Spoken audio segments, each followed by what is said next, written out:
The lamplight in the silver dollar was the color of Let me cheap brighten up whiskey, your evening. and it made everything in the room look a little more You always golden do, Mary. and a great deal more forgiving than it You was. expect me to believe that, Mr. Smoke Dalton? hung in I know you flat better blue than layers that. over the It's the faro honest tables. truth, ma'am. The air was thick with cigar and spilled rye and the sour heat of 40 unwashed miners who had come down off the Silver Creek diggings with a week's pay and a month's loneliness, and the piano man hammered the same 6 songs he knew until the keys went sticky under his fingers. A woman laughed too loud somewhere by the bar, because laughing too loud was part of the work. But Cora Vance's mind was somewhere else. It was under the floorboards of the room she rented above the saloon, in a tobacco tin wrapped in an old stocking, where $114.50 lay folded small and silent. She knew the figure the way other women knew their prayers. 6 more dollars, and she could send to the catalog house in Reno for the second-hand Singer sewing machine that cost $120. And a machine like that, in a town with no proper seamstress and 100 men with torn shirts, was not a luxury. It was a door. It was the difference between the woman she was made into and the woman she meant to be. She had not chosen the silver dollar. People always assumed a woman chose it, the way they assume a drowning person chose the river. Her father had died owing, Cy Boggs, who owned the saloon and the rooms above it, and a fair share of the souls in between, $800 at the faro table. And Boggs had looked at 19-year-old Cora across her father's fresh grave and explained, almost kindly, how a debt like that gets paid by a girl with no people and a pretty face. That was 7 years ago. She had been chipping at the principle and her own dignity ever since, and she had learned to smile with her mouth while her eyes went somewhere safe. And she had learned that the safe place lately was a church. Silver Creek had 2 buildings that mattered to this story, and they faced each other down the length of one rutted street like an argument that had been going on too long to settle. At the bright end stood the silver dollar, never dark, never quiet. At the far end, past the assay office and the boarded-up hopes of men who had struck nothing, stood a small frame church gone gray for want of paint, with a roof that had given up keeping out the November weather, and a congregation that had dwindled to the kind of people who came mostly to be seen coming. Its preacher was a newer thing in town than its leaks. The Reverend Silas Thorne had arrived 18 months before with one trunk, a worn black coat, and a stillness that the town could not quite read and therefore did not quite trust.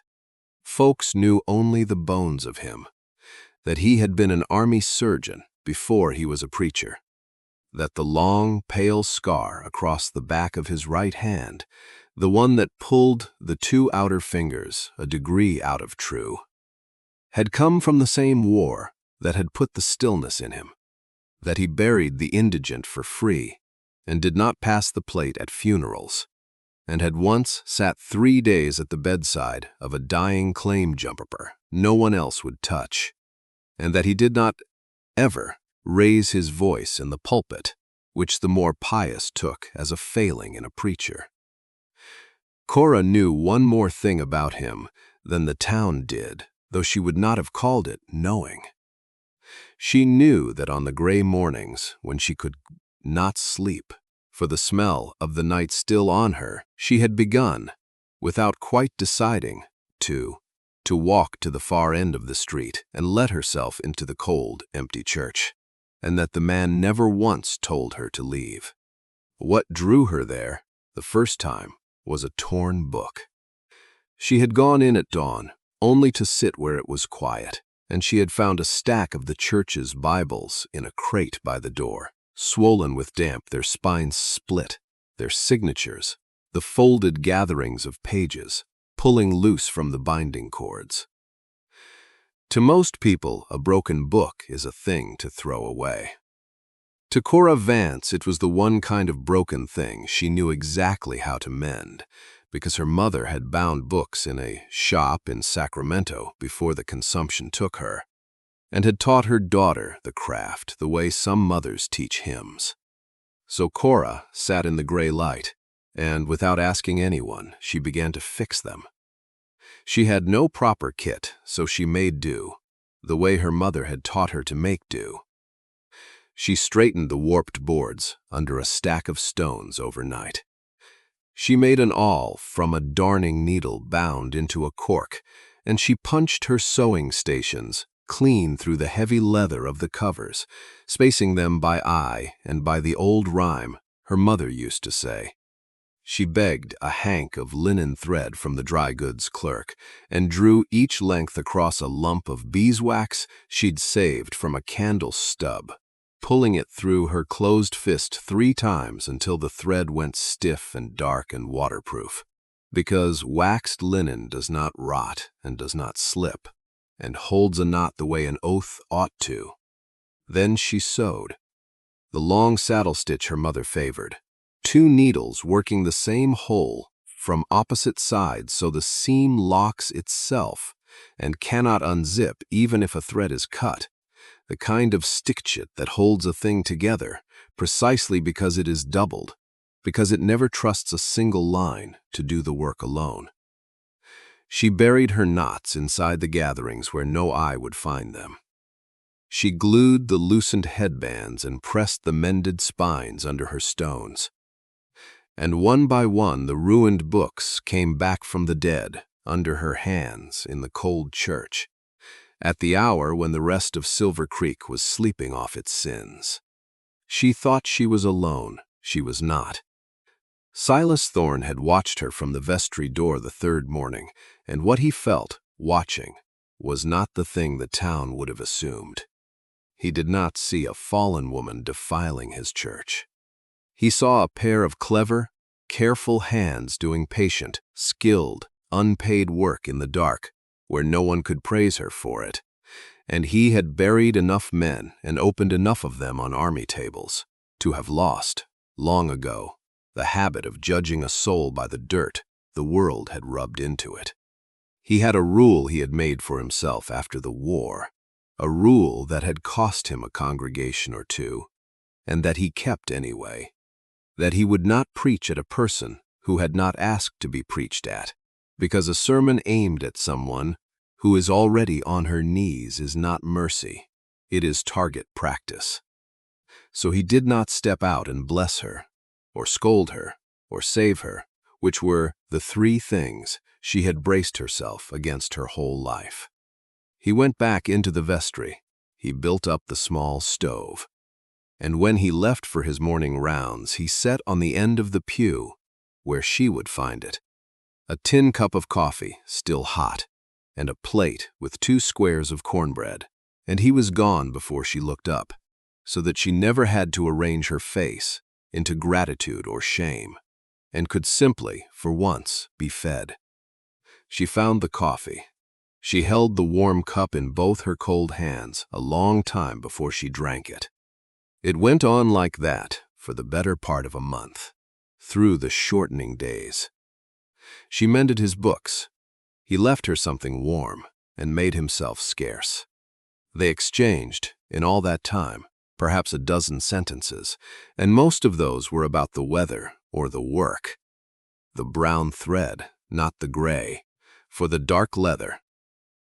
And yet Cora found that she had begun to measure her nights by the morning that would follow them, and that the leering at the faro tables had stopped reaching all the way inside her, because some part of her had gone off and built itself a small, clean room down at the quiet end of the street and learned to wait there. She told herself it was the quiet she went for. She was a practical woman, and she did not lie to herself about much, but she let herself have that one. And Silas, who had taught himself after the war to keep every door in his chest shut and bolted, because a surgeon who feels every loss does not last, and a man who had felt too many had barely lasted himself, found that he had started waking before he needed to, listening for the particular careful click of the church door at dawn, and that the sound undid a bolt he had thought rusted shut for good. Neither of them said a word about any of it. That was the whole of its sweetness and the whole of its danger.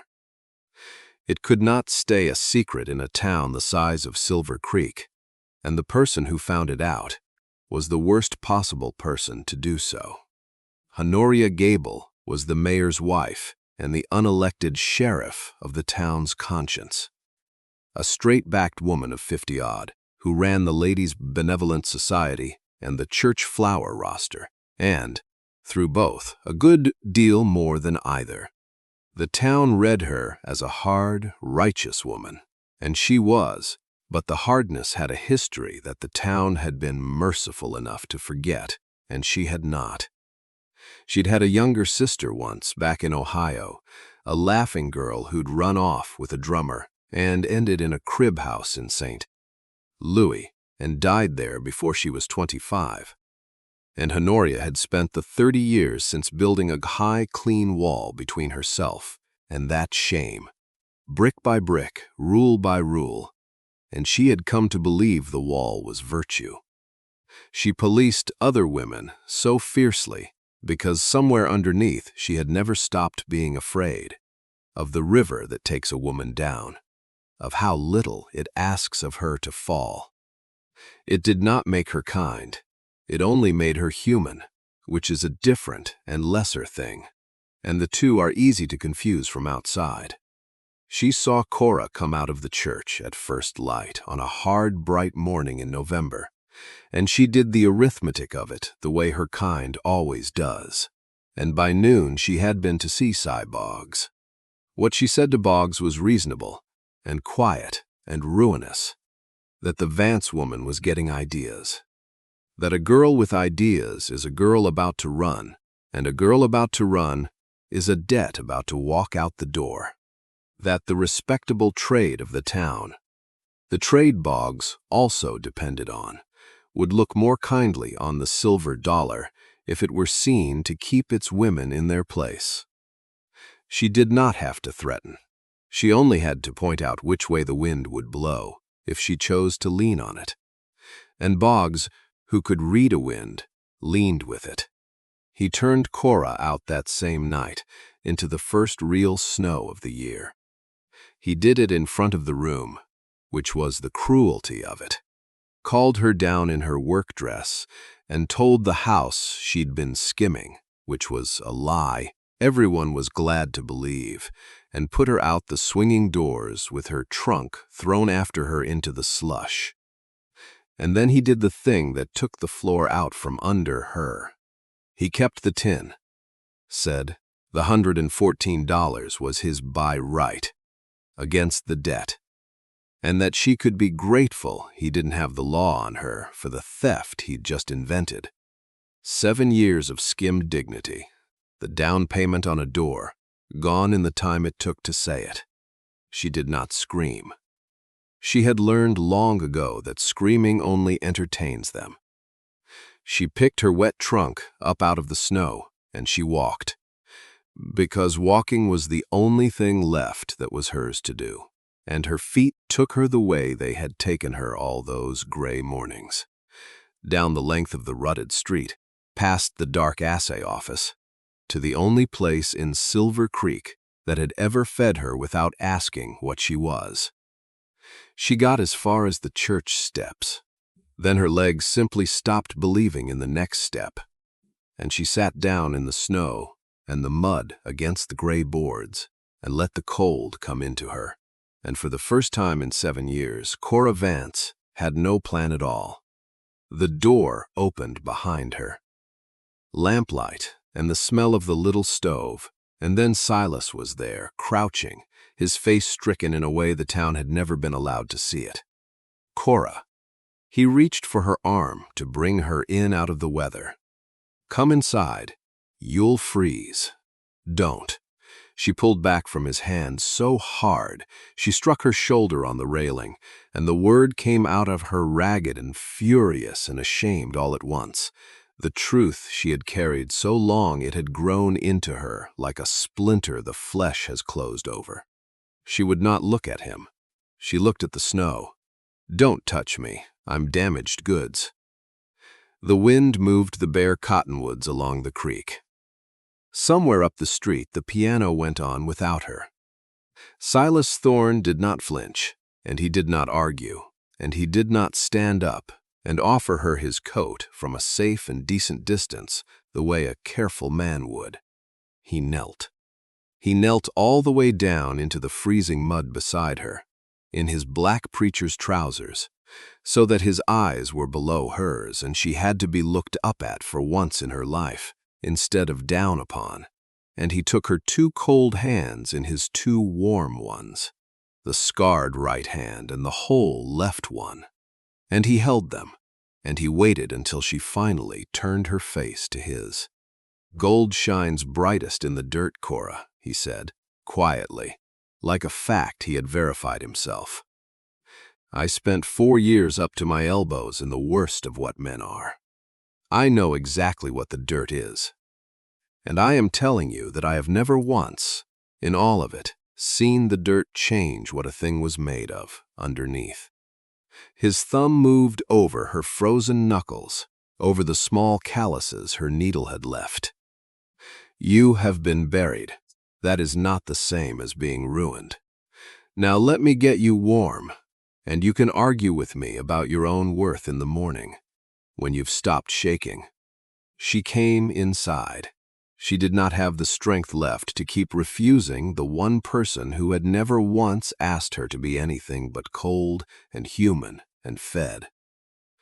He gave her the vestry cot and slept in the pew, and in the morning the snow had stopped, and the town had its scandal. And Silas Thorne had made up his mind about something he had been not deciding for a month. He let her sleep.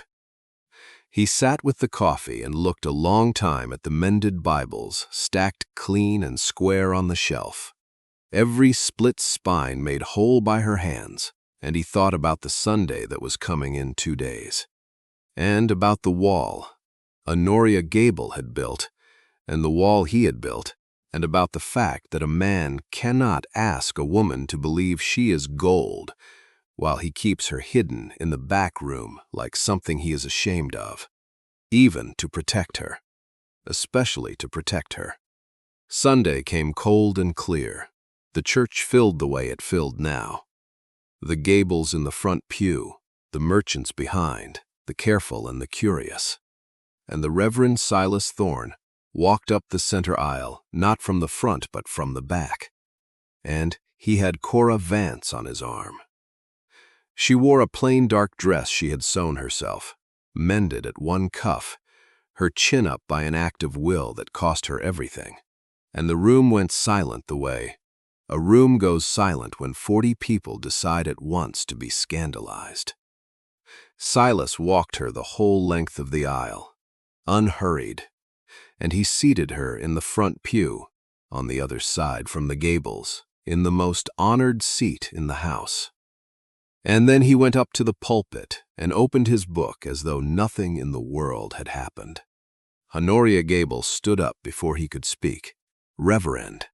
Her voice cut the silence. "You will not bring that woman into a house of God and seat her among decent people. I speak for this congregation. If she remains, the society withdraws every dollar pledged to repair this roof, and you may preach to the rain." It was not an empty threat. The roof would not last the winter without that money, and everyone in the room knew it, and most of them, God help them, nodded. Silas Thorne looked at her for a moment, and there was no anger in his face, which was somehow worse than anger. He closed his Bible slowly and rested his scarred hand flat upon it. "Mrs. Gable," he said, and he pitched it low, so that the whole room had to go still to catch it. "I have stood in this pulpit 18 months and watched this roof leak and I have come to think the leak is the most honest thing in the building.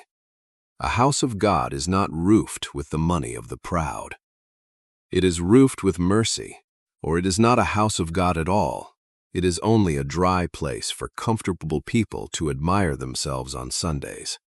He let that sit. You may keep your dollars. I find I would rather preach to the rain than to a room that would put a woman back out in the snow to keep its own feet dry. And then Silas Thorne did the thing the town of Silver Creek told for 30 years after. He reached up and unknotted the white band at his collar, the small starched strip that made him a reverend and not just a man. And he laid it on the open Bible on the pulpit, gently, the way you lay down a tool you have finished with. He came down the 3 steps from the pulpit. He walked to the front pew and held out his hand, the scarred one, to Cora Vance, in front of the mayor's wife and the merchants and the whole righteous, shivering town. And Cora, who had spent 7 years learning that no one's reaching hand was ever free, looked at it and understood at last that this one was, and took it. They walked out of the church together into the hard, clean light, and the doors swung shut behind them, and they did not look back. What happened between them after was not sudden, because nothing real about them ever was. But it stopped being careful. They had a week in the abandoned line shack 3 miles out that an old miner named Gus let them use.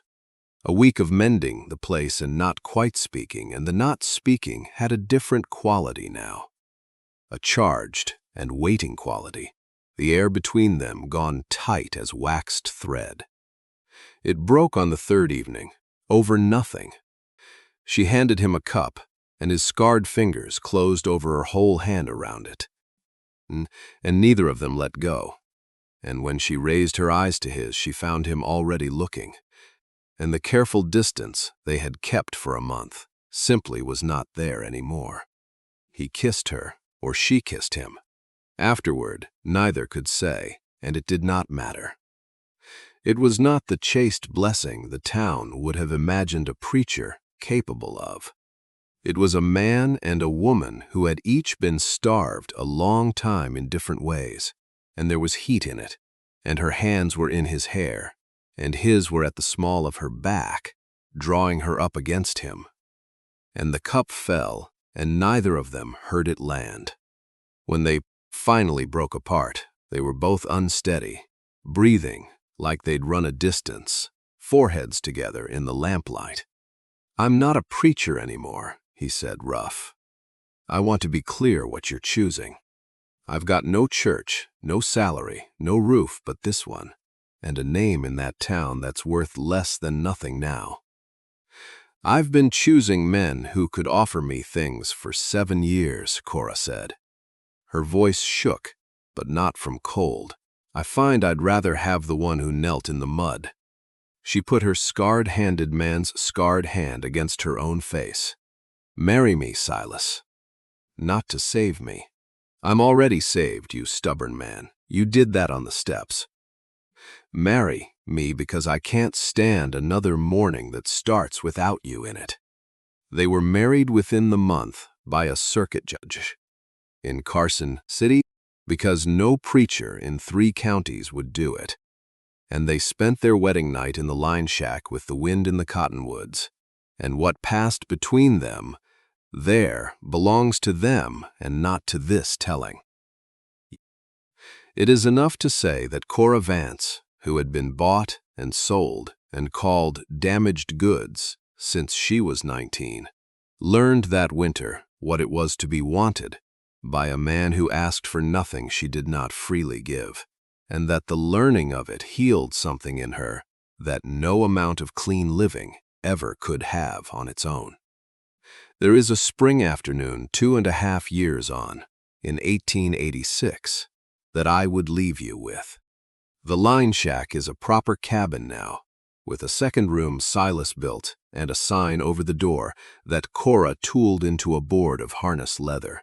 Vance and Thorne, bookbinding, and fine leather.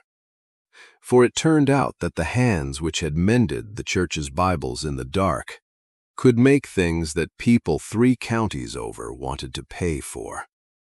Leather-bound ledgers and journals, their covers blind-stamped and burnished with beeswax, until they glowed, sewn on the long saddle stitch, so the spines would outlast their owners. A commission house in Carson City takes all she can make. The second-hand singer sits in the corner, bought at last with the first real money, and she keeps it the way some people keep a saint's relic, because it was the door, and she walked through it after all. Just not the way she'd planned. Silas preaches still, but not from a pulpit. On Sunday afternoons, the people Silver Creek has no use for. The worn-out miners, the women the respectable cross the street to avoid. Old Gus, a Paiute family the town store won't serve, gather under the big oak by the cabin. And he talks to them plainly, with his collar off, about a God he says has always been more interested in the buried than the polished. More come every month, and the gray church at the end of the street stands mostly empty now, its roof still leaking, because it turned out that a building kept dry by pride and kept warm by no one is a hard place to want to sit. Honoria Gable goes still, alone in the front pew.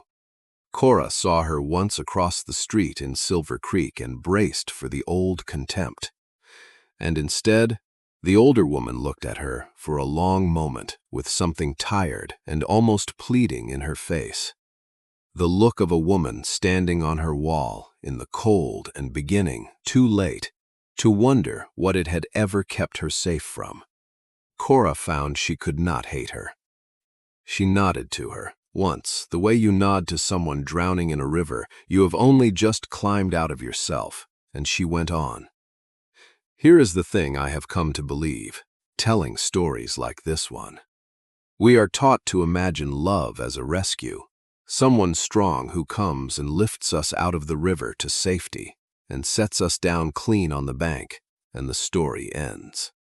But that is not what saved Cora Vance, and I do not think it is what saves any of us. Silas Thorne did not lift her out. He could not have. No one can do that for another soul. What he did was harder and quieter, and worth a great deal more. He climbed down into the mud and the cold beside her, and took her frozen hands and stayed there. Not until he had fixed her, because she was never broken, only buried, but until she could see, by the simple fact of his being willing to kneel in it with her, that the dirt had never once changed what she was made of underneath. That is the whole of it, I think. We do not need to be hauled out and made spotless to be worth loving. We need one person to come down into the low place without flinching and hold on and refuse to agree that we are anything less than gold. The shine was always there. It only ever needed someone unafraid to look at it in the dirt. Cora Vance was never damaged goods. She was gold the whole time, in the worst light a town could throw on her, and all it took in the end was one man who knelt down low enough to see it. Thank you for sitting with me a while, and with Cora and Silas, at the far end of a hard street in Nevada. If you found something here worth keeping, stay on. There are more of these stories where this one came from, and I'd be glad of your company down the next road. The lamp is lit, the leather is curing, and the door at the end of the street stands open to anyone the world has been too quick to throw away.